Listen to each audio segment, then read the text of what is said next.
ने धन्य हो मोक्ष के मालिक ने धन्य हो अनंत कोटि संतान धन्य हो राम सभा में राम राम महाराज शरणों सतगुरु दयाल को मुख हृदय हरि नाम नित पत संगत साधु की आजीवन मुक्त सुख राम अणभे पद पर काश के दायक सतगुरु राम अनंत कोटि जन सहाय की ताय करूं प्रणाम सतगुरु को एको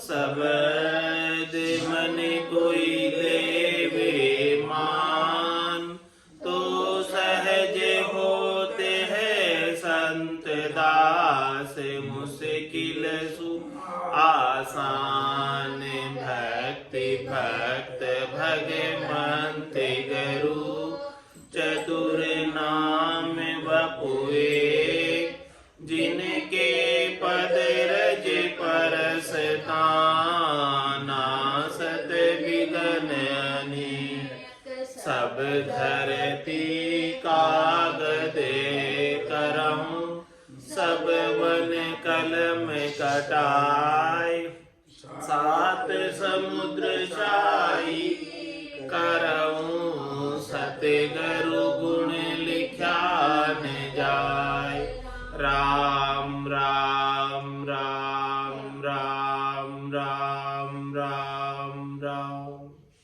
आप सभी के अंदर विराजमान परमात्मा के पावन चरणों में प्रणाम। राम राम से अनंत श्री सदगुरु सुखराम जी महाराज की अणबे वाणी साध सिद्ध पारक का अंक चल रहा है। महाराज इस अंग के माध्यम से फरमा रहे हैं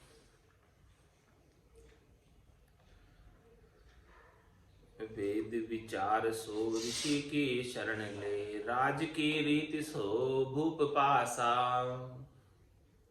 विद व्योपार की साहसु होते है नार नर संग जहां पुत्र आशा चोर के संग सो कुबुद के तिल है सोग संग मिल दुख होई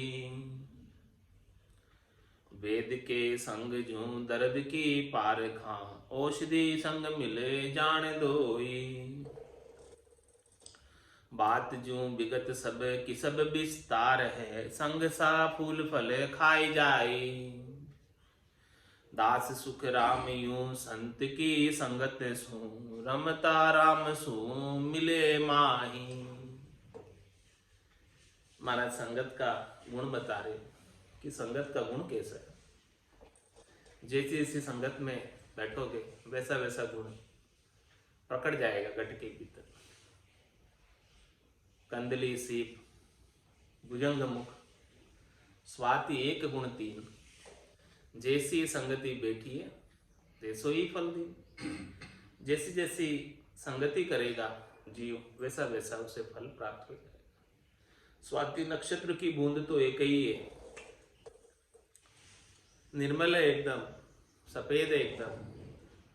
यदि वो केले के पत्ते पे गिर गई तो कपूर बन गई, और सांप के मुख में गिर गई विष बन गई, और सीप के मुंह में गिर गई तो मोती बन गई। चीज तो एक ही थी, बूंद तो एक ही थी, और क्या बन गई? संगत का असर बता। तो महाराज फरमा रहे कि यदि आपको वेद विचार सो ऋषि की शरण ले, यदि आपको वेदों का विचार चाहिए, चारों वेदों का, साम वेद, यजुर्वेद, अर्थवेद, ऋग्वेद, इन सब का यदि विचार चाहिए, वेदों का ज्ञान चाहिए, 52 अक्षरों का ज्ञान चाहिए, तो ऋषि मत में चले जाओ। वहाँ ये सब ज्ञान प्रचुर मात्रा में उपलब्ध है, और इस ज्ञान पर ऋषि मत वाले बहुत अनुसंधान भी करते हैं, और सब कुछ जो है वेदों की सुख प्राप्ति की, त्रिलोकी में फल प्राप्ति की, मंत्र मंत्रादिक की सारी साधनाओं का ज्ञान ऋषि मत में प्राप्त हो जाएगा। तो ऋषि मत का जो ज्ञान है संत मत के ज्ञान से अलग है। संत मत का ज्ञान है चौथे लोक की प्राप्ति का, संतों के देश की प्राप्ति का, रामजनों के देश की प्राप्ति का, केवली भगवंतों के देश की प्राप्ति का, मोक्ष प्राप्ति का, जन्म मरण से रहित करने का। और जो ऋषि मत का ज्ञान है वो करनी और क्रियाओं के माध्यम से त्रिलोकी में फल प्राप्ति का ज्ञान। ये अंतर। ऋषि मत के ज्ञान से फल प्राप्त हो जाते हैं, फल पावे, पदवी मिले, गर्भ न छूटे। और गर्भ नहीं छूटता है तो ये त्रिलोकी के फेरा चलता रहता। तीन लोक का फेरा होई, गाणी बेल फिरे जू सोई। चार वेद की त्रिगुण माया, लख 84 जीव बंधाया। रजोगुण की, सतोगुण की, तमोगुण की जो माया है, इसमें सब जीव 84 लाख जीव बंधे हुए और इसी के अंदर बार बार जन्म पा रहे हैं और बार बार मृत्यु में समाहित हो जा रहे हैं। तो महाराज फरमाने आपको त्रिलोकी में फल प्राप्ति का उपाय करना है, करनी और क्रियाओं का ज्ञान प्राप्त करना है, मंत्र मंत्रादिक की उपासना करनी है, देवताओं को प्रसन्न करना है, तो वेद विचार सो ऋषि की शरण ले। वहां जाना है तो उनकी शरण ले लो, तो वो विचार प्राप्त हो जाएगा, वो ज्ञान प्राप्त हो जाएगा और उसके अनुसार फल भी प्राप्त हो जाएगा। इसमें कोई दो राय वाली बात नहीं। जैसा आप चाहते हो वैसा प्राप्त हो सकता है, जहां चाहे वहां रहा। तो आपके विवेक पर निर्भर करता है कि आपको क्या चाहिए। आपको निर्णय के ऊपर निर्भर करेगा कि आपको क्या करना है। बिन निर्णय सुनिया बिना भक्त करे जुगमाए, से नर जुग में अवतरे लोग किणी नहीं जाए। वापस यही आओ। लोग किणी नहीं जाए, मोह घर को घर माही, अंत काल में जीव छाड़ कौन दिस जाए। सुखराम एक नहीं पहुंचिया, अब ना पहुंचे आए, बिन निर्णय सुनिया बिना भक्ति करे जुगमा। ये सब निर्णय कर रहे हैं महाराज, और ऐसा निर्णय आप सुनोगे नहीं, समझोगे नहीं, उस पर विचार नहीं करोगे, तो इस त्रिलोकी के अंदर ही घूमते रहोगे। कभी ऊपर चले जाओगे, कभी नीचे चले जाओगे। शुभ कर्म कर स्वर्गा जावे, अशुभ किया 84। कह सुखराम भक्ति कर केवल परम धाम जन जासी। ऐसा निर्णय सुनो, ऐसा डिसीजन सुनो कि क्या करना चाहिए, क्या नहीं करना चाहिए, उस बात की समझ करो। इसीलिए इतना समझाने साध और सिद्ध के अंदर अंतर। ऋषि मत में आपको सिद्ध भी बहुत मिल जाएंगे, लेकिन सिद्धों की शरण लेने से भी मोक्ष नहीं होगा, साध की शरण लेने से मोक्ष होगा। साध और सिद्ध में बहुत अंतर। तो ऐसा निर्णय सुने नहीं तब तक मोक्ष प्राप्त नहीं हो सकता। सच्ची भक्ति नहीं कर सकते। भक्ति भक्ति सब कोई कहे, पर भक्ति न जाने कोई, दादु भक्ति भगवंत की देही निरंतर। तो वेद विचार सो ऋषि की शरण ले, राज की रीत सो भूप पासा। मतलब में राजकाज की रीत जाननी है, राज कैसे किया जाता है, शासन कैसे चलाया जाता है, राजनीति कैसे की जाती है, वो सीखना है। तो उसके लिए राजा के पास जाकर रहो। तो राजा के संग रहोगे तो राजा किस प्रकार से राज चलाता है, किस प्रकार से शासन प्रक्रिया चलाता है, किस प्रकार से लॉ एंड ऑर्डर मेंटेन करता है, वो सब रीतियां, नीतियां, राजनीति सब समझ में आ जाएगी। उसका संग करोगे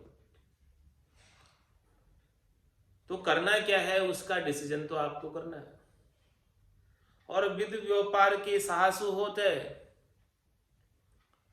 व्यापार करना सीखना है, धंधा करना सीखना है, धन उपार्जन करना सीखना है, तो महाराज हमारे कोई साहूकार के पास चले जाओ, जो धंधा चला रहा है, कर रहा है, उसका संग करो, उसके पास जाकर कुछ दिन नौकरी करो।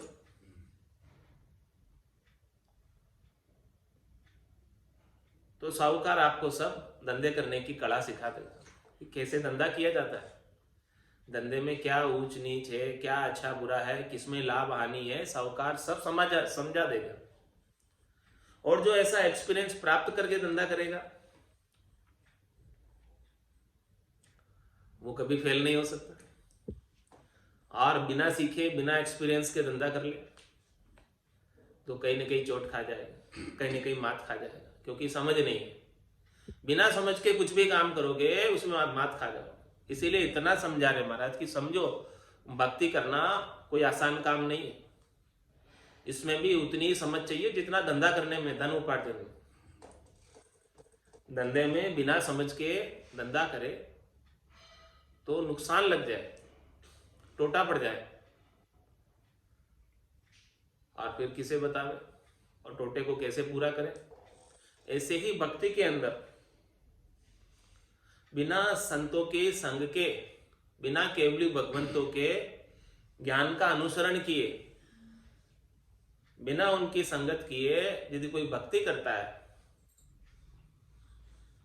तो जो लाभ प्राप्त होना चाहिए 70 करोड़ का, वो लाभ नहीं मिलता। भक्ति तो कर रहा है लेकिन लाभ उतना नहीं मिल रहा है जितना मिलना चाहिए। लाभ मिलेगा युक्ति से, लाभ मिलेगा वेद से, लाभ मिलेगा तरीके से। तो वो वेद, तरीका, युक्ति किनके पास है? जिनके पास है उनकी संगत करो। जिनके पास ऐसा ज्ञान उपलब्ध है उनके ज्ञान का श्रवण करो, और जैसे वो साधना बताते हैं, जैसे वो वेद देते हैं, उस वेद के अनुसार साधना करो।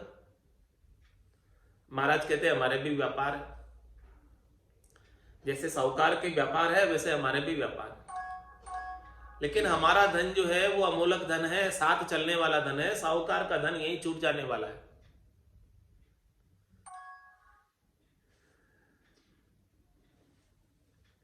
मैं व्यापारी ज्ञान का और बिनज नहीं कोई, जे तुम चाहो मोक्ष तो ज्ञान बिनज लो जोई, ज्ञान बिनज लो जोई, कसर राखो मत काई, जो चाहो सो ज्ञान आण बूझो मुझ भाई, सुखराम ईशा देवाल है कोई लेवनहार, अमर लोक ले जाओ जा में फेर। महाराज फरमाने आपको यदि व्यापार में लाभ प्राप्त करना है, सौदागर चलिया जीव सौदे, भरतखंड में आया, कई का कर गया लाभ कमाई, कई का मूल ठगाया। ये जीवात्मा यहां पर सौदा करने आई है, व्यापार करने आई है, लाभ कमाने आई है। तो लाभ कब मिलेगा? जब लाभ कमाने की युक्ति आएगी, लाभ कमाने की कला आएगी। बिना कला के तो कोई एक पैसा भी आपको मुफ्त में देने वाला नहीं। आप में कुछ कला होगी तो आप कमा लोगे, बिना कला के नहीं कमा सकते। तो वो कला बताने वाले कौन है? संत सदगुरु केवली भगवंत। और संसार के धन की कला बताने वाले साहूकार, कि किस प्रकार से धंधा किया जाता है कि ग्राहक का विश्वास जम जाए और ग्राहक अपने आप आए और धंधा अपने आप चल निकले। वो कला संत सदगुरु बताते हैं कि आपको अमूलक धन की कमाई हो जाए, और वो अमूलक धन कभी खुटे नहीं, अणगिनती गिनती नहीं। राम नाम की जोड़ श्वास उश्वास में होते सिमरण 70 करोड़, 70 करोड़ की कमाई की युक्ति। वेद सहित ज्ञान घटावे, प्रेम भाव नेचो मन पावे, मोक्ष मिलन के यही है उपाय, दूजी नहीं शिष्ट में भाई। फिर ऐसी युक्ति प्राप्त होने के बाद करनी करे निक्रम रहे, ऐसी युक्ति लखाए, सदा विलास त्रास नहीं मन में, भोग में जोग जमाए। फिर सहज वृत्ति में सब कुछ कार्य करता रहता है, संसार का कार्य छोड़ता नहीं, लेकिन सहज भाव, बिना दुखी हुए बिना सुखी, करनी करे निक्रम रहे, निष्काम भाव से करनी करता रहता। ऐसी युक्ति कौन देते कि संसार के व्यवहारों से सहज हो जाओ, संसार के अंदर अनुकूल व्यवहार भी प्राप्त होंगे आपको और प्रतिकूल व्यवहार भी प्राप्त होंगे। तो संसार की अनुकूलता और संसार की प्रतिकूलता से सुखी और दुखी मत हो। ऐसी युक्ति कौन बताएगा? संत सद्गुरु केवली भगवंत बताएंगे कि रहना तो इस जग में ही है, लेकिन आपका आसन कहाँ लगा रहे, ध्यान कहाँ लगा रहे। आसन हमारा गगन मंडल में, रहूं जगत के माई, मेरे को मेरा जन जाने, औरा को गम ना है। ध्यान आपका विदेही मंडल में लगा रहे, सुरता आपके विदेही मंडल में लगी रही, आत्मचेतन अपने निरंजन निराकार पद में आनंद की अनुभूति करता रहे, और बाकी सहज वृत्ति में संसार का सब कार्य करते, कोई मनाही नहीं। ऐसा भेद देने वाले कौन? ऐसा निष्काम कर्मयोग बताने वाले कौन? ये निष्काम कर्मयोग है। निष्काम कर्मयोग किसे कहते हैं कि भी कोई काम कर रहे हैं अब, और उस काम के परिणाम से दुखी सुखी नहीं, उस काम के बदले में यदि आपको दुख सुख प्राप्त हो रहा है तो सकाम कर्मयोग, निष्काम कर्मयोग। निष्काम कर्मयोग वही है कि कोई भी करनी क्रिया कर रहे हैं उसके परिणाम से प्रभावित नहीं। तो वो कब होगा? जब ऐसे संतों का, सद्गुरु का, केवली भगवंतों का ज्ञान प्राप्त हो जाएगा। उमा कहते में अनुभव अपना, सतरी भजन जगत सब सपना। उमा कहते लोग अब आगे, तजरी भजन विषय हो रहा। ऐसा ज्ञान बख्शिश करने वाले को विद व्यापार की साहसु होते, व्यापार कैसे किया जाता है उसकी विधि, उसका तरीका, उसका भेद जानना है तो साहूकार के पास नौकरी करो जाकर, सब मिल जाएगा। और राजनीति सीखनी है तो राजा के पास जाकर नौकरी करो, उसका मंत्री पद प्राप्त कर लो, सब सीख जाओ। कैसे राज शासन करता है सब पता चल जाएगा। कुछ दिन उनका संग करोगे, सब इन आउट्स पता चलने लग जाएंगे। नार नर संग जहां पुत्र आशा, महाराज हमारे हैं कि यदि पुत्र की चाहना है तो नारी का संग करो, पुत्र मिल जाएगा। बिना नारी के संग के पुत्र नहीं हो सकता। तो जैसी आपकी आशा है वैसी संगत करो। चोर के संग सो कुबुद्धि के तिल है, और महाराज हमारे आपको कुबुद्धियां लेनी है, कुमति लेनी है तो चोरों का संग कर लो। चोरों का संग करने से, चोरों का, जारों का, इनका संग करने से कुबुद्धियां सीख जाओगे। चोर के अंदर चोरी करने की 84 कड़ा होती है, वो सारी कड़ाएं आ जाएगी उनका संग करोगे तो जैसी जैसी संगति करोगे वैसा वैसा सीख जाओगे, वैसा वैसा फल प्राप्त हो जाएगा। सोग संग मिल दुख होई, और महाराज फरमाने की कोई सोगी है, कोई दुखी है, दुखी आत्माओं का संग करोगे, दुखी व्यक्तियों का संग करोगे तो वो दुखड़ा उनका आपको सुनाएंगे, तो आप भी दुखी हो जाओगे उनके दुखड़े को सुनकर। वो तो अपना दुखड़ा सुनाकर थोड़े रिलैक्स हो जाएंगे, थोड़े ठीक हो जाएंगे, लेकिन उनका दुख तो बट जाएगा, लेकिन आप भी दुखी हो जाओगे दुखी आत्माओं का संग करोगे तो। और प्रसन्न आत्माओं का संग करोगे, आनंदित आत्माओं का संग करोगे तो आप भी प्रसन्न हो जाओगे, आनंदित हो जाओगे। दुखियों का संग करोगे, जैसा संग करोगे वैसा रंग तो लगेगा, संग का रंग है। कितना कितना महाराज समझा रहे संगत का असर।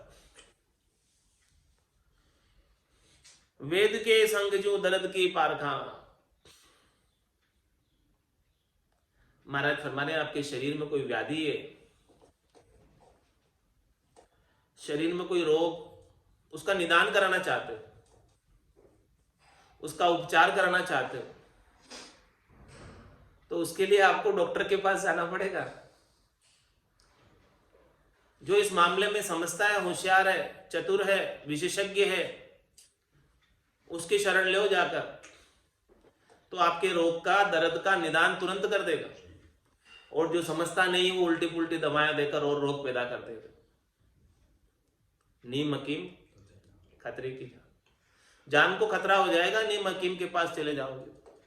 तो कभी भी इलाज कराना है तो हमेशा विशेषज्ञ के पास ही जाना चाहिए, जो उस रोग का विशेषज्ञ हो, जिसको उस दर्द की परख हो कि कौन सा रोग है और उसकी क्या औषधि है, जो इस बात को जानता हो, उस मामले में माहिर हो, उसी को जाकर दिखाओ, उसी विभाग में जाओ। आंख का रोग है तो आंख के डॉक्टर के पास जाओ, नाक का गले का रोग है तो ईएनटी वालों के पास जाओ। जैसा जैसा आपको इलाज करवाना है शरीर के रोगों का, उस विभाग में चले जाओ, तो वो आपका काम हो जाएगा। गलत जगह चले जाओगे तो उल्टा हो जाएगा, सही नहीं होगा। इसीलिए महाराज के मोक्ष प्राप्त करना है तो गलत जगह मत चले जाना। जैसे सही डॉक्टर के पास जाओगे, बीमारी तो आंख में है और ईएनटी वालों के पास चले गए, नाक वालों के पास चले गए, कान वालों के पास चले गए, या और कोई हृदय वालों के पास चले गए, तो इलाज होने वाला नहीं। सुन तेजा सुखराम के गुरुसु वेद अजान बेरी की गरज सार से यूके वेद पुराण।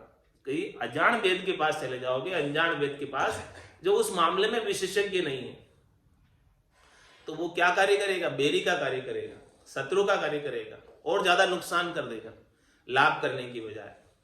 तो इसीलिए कोई भी रोग ठीक करवाना है, उपचार कराना है, तो प्रॉपर डॉक्टर के पास जाओ। वेद के संग यूं दर्द की पार का क्यों समझा रहे? महाराज भक्ति के लिए समझा रहे हैं। ये तो संसार का दृष्टांत दिया है। क्यों दिया है? कि भक्ति के लिए दिया है, कि आपको सही भक्ति प्राप्त करनी है, सच्ची भक्ति, तो साध की संगत कोई हेर लीजिए, वो भी केवली भगवंत। दूसरों की संगत करोगे तो वो लाभ नहीं मिलेगा जो आपको मिलना चाहिए, उल्टा नुकसान हो जाएगा। श्वासा रूपी पूंजी उल्टी गंवाकर चले जाओगे। तो वेद के संग दर्द की पार का औषधि संग मिल जान दोई। सही जांच हो जाएगी पहले तो सही औषधि मिल जाएगी। जांच ही नहीं होगी तो औषधि कहां से मिलेगी? पहले उसका जांच सही होनी चाहिए, रोग का निदान होगा पहले, फिर उसकी सही औषधि मिलेगी। पहले जांच ही नहीं करोगे, बिना ही जांच के कोई डॉक्टर औषधि लिख दे तो वो गलत औषधि हो जाएगी। तो पहले जांच होना जरूरी है। औषधि संग मिल जान दोई, ये बात जो विगत सब की सब विस्तार है महाराज हमारे की, जो इतनी सारी बातें मैंने कही है वो सब अपने अपने किस्म का विस्तार है, यानी अपने अपने धंधे में सब माहिर है, अपने अपने धंधे में सब विशेषज्ञ। तो जैसा जैसा आपको धंधा करना है, जैसा जैसा आपको काम करना है, जो पद आपको प्राप्त करना है, जहां जाना चाहते हो उसकी संगत कर लो, तो वहां पहुंच जाओगे। और उसकी संगत नहीं करोगे तो वहां नहीं पहुंचोगे, रास्ते में ही भटक जाओगे। संग सा फूल फल खाई जाए, जैसा जैसा संग करोगे वैसा वैसा फल प्राप्त हो जाएगा।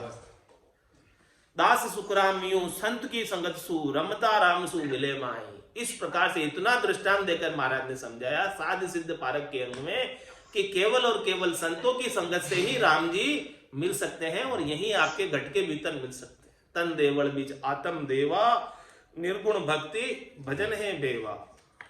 इस प्रकार से साध और सिद्ध पारक का अंग संपूर्ण हुआ।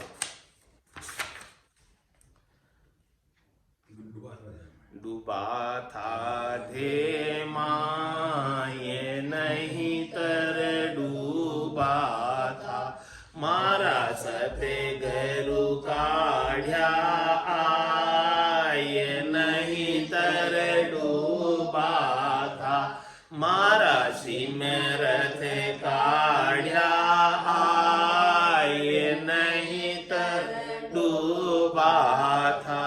काम क्रोध मद लोभ में हो, सब जग डूब्यो आए। काम क्रोध मद लोभ में हो सब जग डूब्यो आय सतगुरु हेलो पाड़िया हो मैं सुन्यो वहाँ जाय सतगुरु हेलो पाड़िया हो मैं सुन्यो वहाँ जाय नहीं तर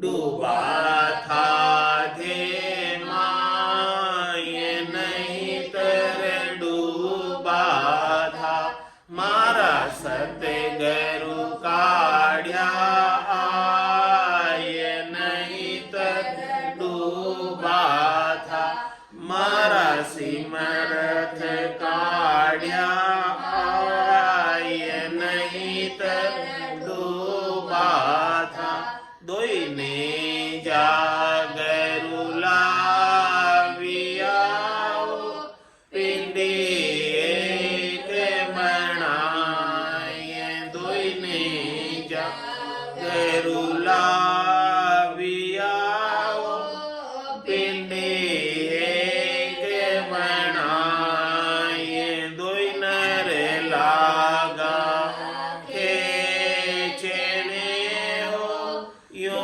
गोरा काढ़िया ये दोई नर लागा खेचने हो यो गोरा काढ़िया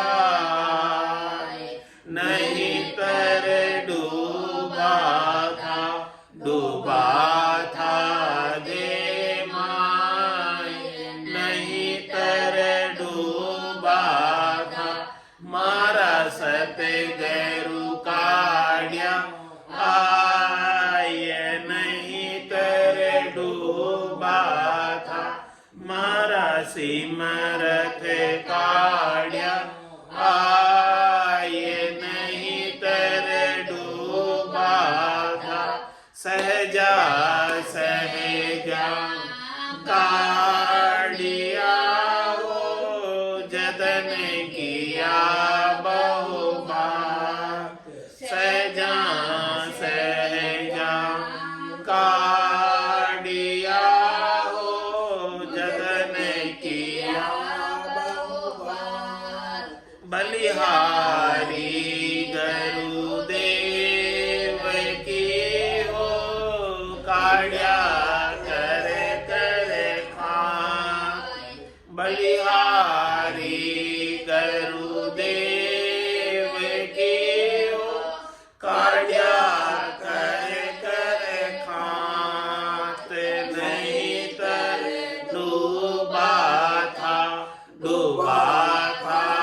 दे माय नहीं तर डूबा था मारा सतगुरु काढ़िया आय नहीं तर डूबा था मारा सिमरथ काढ़िया आय नहीं तर डूबा था भवसागर सु काढ़िया हो गिरिवर चाढ़िया मोय भवसागर सु काढ़िया हो गिरिवर चाढ़िया मोय तीन लोक लारे रया हो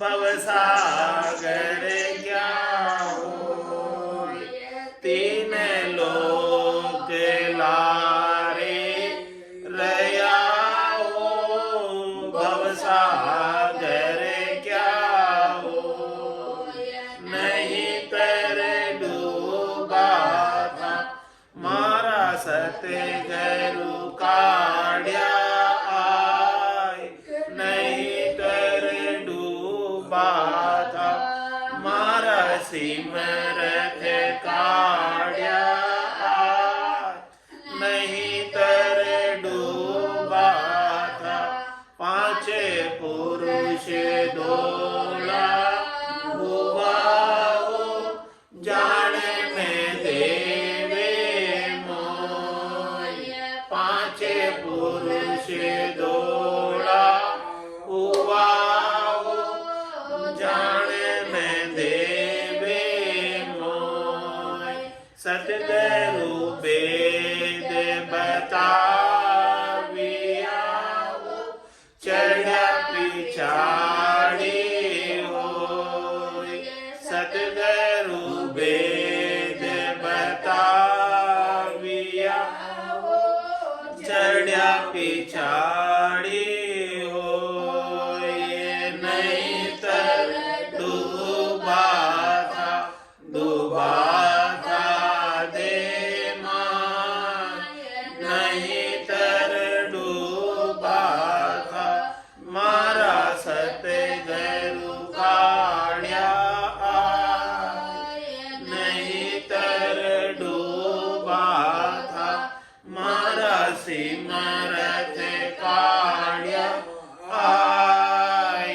नहीं तर डूबा था निसरणी होय चढ़ गया हो सतगुरु के परताप निसरणी होय चढ़ गया हो सतगुरु के परताप जन सुख देव जी पहुँचिया हो जहाँ निरंजन आप जन सुख देव जी पहुँचिया हो जहाँ निरंजन आप नहीं तर डूबा था दे माय नहीं तर डूबा था मारा सतगुरु काढ़िया नहीं तर डूबा था मारा सिमरत काढ़िया नहीं तर डूबा बोलो राम सतगुरु देव जी महाराज ने परम दयाल सतगुरु सुखराम जी महाराज ने दिन्य हो आनंद श्री सतगुरु सुखराम जी महाराज के ज्ञान ससरो भगवान में केवली भगवंता ने दिन्य हो जीवा तारण जहाज ने मोक्ष के मालिका ने दिन्य हो अनंत कोटि संताने दिन्य हो राम सभा में राम राम सा राम राम सा राम राम सा राम राम